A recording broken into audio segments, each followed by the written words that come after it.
Қазақ үшін бала Алланың ең үлкен сыйы. Жаңа туған сәби бір шаңырақтың ғана емес, бүтін бір әулеттің қуанышы. Сол қуанышты бөлісу үшін ата-бабамыз шілдехана жасаған. Шілдехана сәби өмірге келген алғашқы түнде немесе алғашқы күндері атқарылатын дәстүр. Бұл түн ананы сергіту үшін, баланы жамандықтан қорғау үшін жасалған. Қазақ баланы әлсіз демеген, оны аманат деген. Сондықтан шілдеханада ән айтылған, домбыра тартылған. Әнмен бірге жақсы тілек айтылып, жамандық жоламасын деп сенген. Үлкендер ақ батасын беріп, өмірі ұзақ болсын, жолы ашық болсын деп тілеген.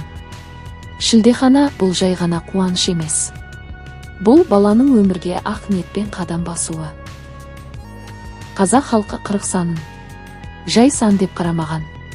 40 өтпелі кезеңнің өлшемі. Адам бір күйден екінші күйге өтетін уақыт. Сәби туғаннан кейінгі алғашқы 40 күн оның бұл дүниеге бейімделу уақыты. Ал ана үшін бұл бойын жинап, күш-қуатын қалпына келтіретін кезең. Халықтық танымда 40 күн толмайынша ана мен бала толық әлденбеген деп есептелген.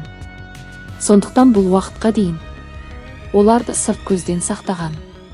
40 саны қазақта ғана емес, күллі түркі мен шығыс халықтарында қасиетті сан саналған.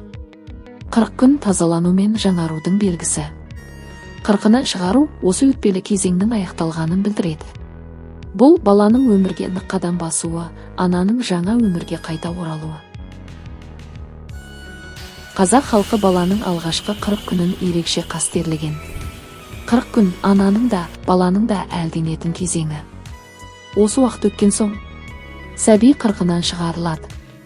40-нан шығару баланы өмірге бейімдеу, тазалыққа, беріктікке баулу үшін жасалған дәстүр.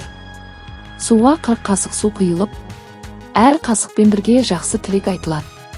Бұл баланың ғұмыры таза болсын деген ниет.